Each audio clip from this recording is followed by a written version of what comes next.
Langsung saja di sini saya mau menjelaskan tentang apa yang sudah paham tentang Islam dan budaya lokal. Islam dan budaya lokal dalam pengertiannya yaitu sama. Islam datang, berkembang, dan berlembaga di Nusantara melalui proses yang panjang. Teori yang diajukan para pakar mengenai masuknya Islam ke Nusantara bisa dikelompokkan menjadi 3 macam, yaitu pertama, teori yang mengatakan bahwa asal-usul Islam di Nusantara adalah dari anak benua India dan bukan dari Persia atau Arabia.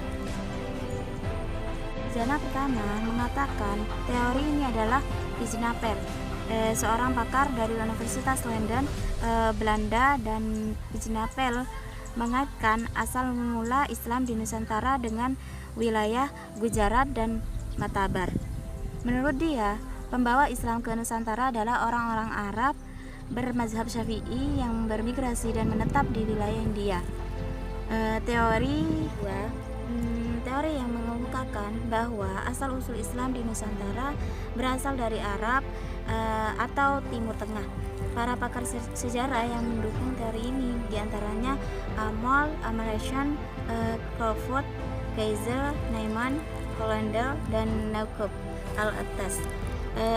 Kaiser misalnya memandang bahwa Islam di Nusantara berasal dari Mesir atau atas dasar pertimbangan kesamaan kepemelukan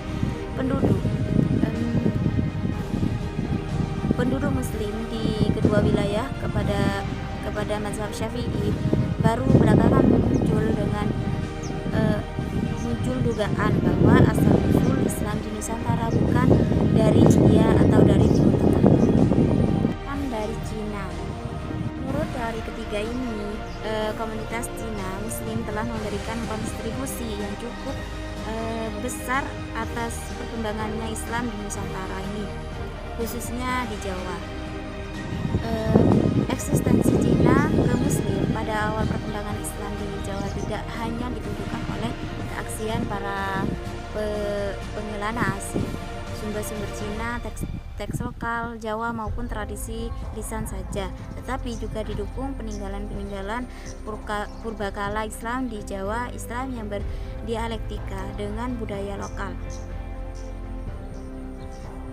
Pada akhirnya membentuk sebuah varian Islam yang khas dan unik seperti Islam di Jawa, Islam Madura, Islam Sasak, Islam Minang, Islam Sunda, dan seterusnya. Adapun hal-hal yang mendorong manusia untuk melaksanakan aktivitas yang bersifat keagamaan karena adanya emosi dan getaran jiwa yang sangat mendalam yang disebabkan sikap takut, terpesona pada sesuatu yang gaib dan keramat. Selain itu juga adanya harapan-harapan yang mengiringi perjalanan kehidupannya. Karena itu, ketika Islam berkembang, ia tidak akan pernah betul-betul sama dari suatu tempat ke tempat lainnya atau dari suatu waktu ke waktu lainnya. Secara historis, Islam dan pandangan-pandangan yang terkait dengannya membentuk sebuah tradisi,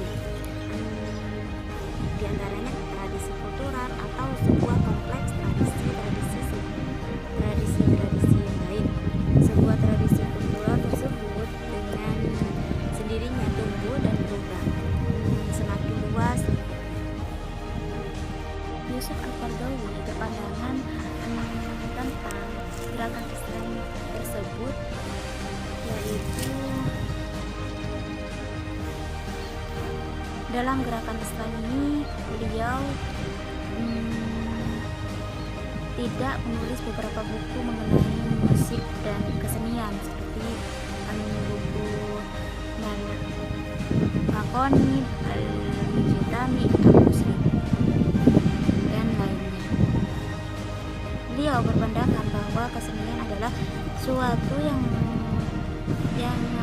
rapat dengan Islam, dan apabila Allah telah memerintahkan dalam banyak ayat-ayat Al-Quran untuk menetapi keindahan ciptaannya, untuk membuktikan kekuasaan Allah.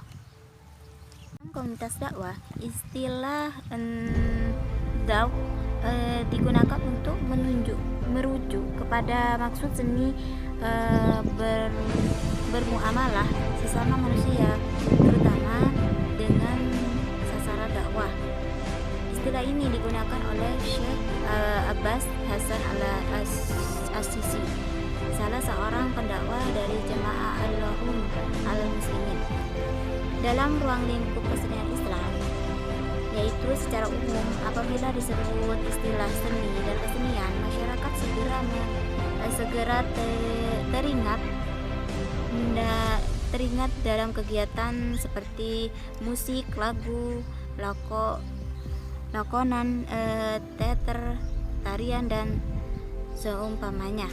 Namun tinjauan terhadap karya para sarjana dalam bidang kesenian Islam menunjukkan bahwa banyak sekali tumpuan yang diberikan kepada bidang seni budaya, yaitu seni ukiran, lukisan, dan tulisan, kaligrafi. Hampir keseluruhan ensiklopedia menjuruskan pembicaraan tentang kesenian Islam kepada topik seni budaya yang seperti tadi, di ukiran, lukisan, kaligrafi, dan lain-lainnya. Malah terdapat ensiklopedia khusus yang menjilid-jilid tebalnya di karangan semata-mata untuk mengumpulkan segala bentuk kesenian Islam dan Arab. Di samping banyak buku-buku yang membincangkan tentang perkara yang sama, seperti contoh karangan tentang seni budaya Islam dan bangsa asal di Mesir dari kota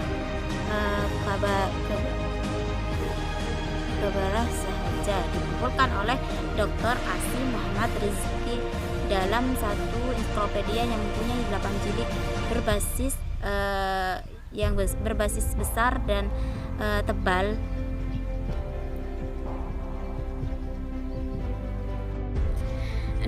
Ciri-ciri utama kesenian Islam secara umumnya boleh disimpulkan bahwa kesenian Islam mempunyai beberapa keistimewaan, antara lain yaitu kesenian Islam mempunyai kesatuan persoalan walaupun ia meliputi lokasi geografi yang berbeda dan berjauhan antara satu sama lain, serta mempunyai pengaruh-pengaruh tempatan. Yang kedua, kesenian Islam adalah kesenian yang berteras kepada roh ajaran Islam. Sebagian besar kategori dan jenis kesenian telah diterjemahkan dalam bentuk keagamaan seperti pembinaan masjid, sekolah, dan jariah yang banyak dihiasi dengan ayat-ayat. Yang ketiga, kesenian Islam adalah kesenian yang mempunyai banyak hiasan pikiran. Yang keempat, kesenian Islam memiliki pikiran dan lukisan yang membentuk manusia dan binatang, khususnya di tempat-tempat ibadah. Karya dan adatnya di dalam Islam, keindahan irama, gaya, dan susunan kata-kata Al-Quran tidak dapat ditandingi dengan ciptaan bahan irama, gaya, dan susunan manusia, sekalipun daripada seniman yang mengharapkan nama dari desa-desa. Ada perhiasan melalui pemakaian dan peralatan. Allah Ta'ala menyuruh hamba-hambanya memakai perhiasan melalui pakaian sehingga tidak membuka aurat, terutama apabila mengunjungi masjid. Di antara bentuk perhiasan ditemukan oleh sekian penyampaian dari saya. Terlebihnya saya mohon maaf yang sebesar-besarnya. Jika ada kesalahan dan salah kata, saya mohon maaf. Ihdinas siratal mustaqim. Wassalamualaikum warahmatullahi wabarakatuh.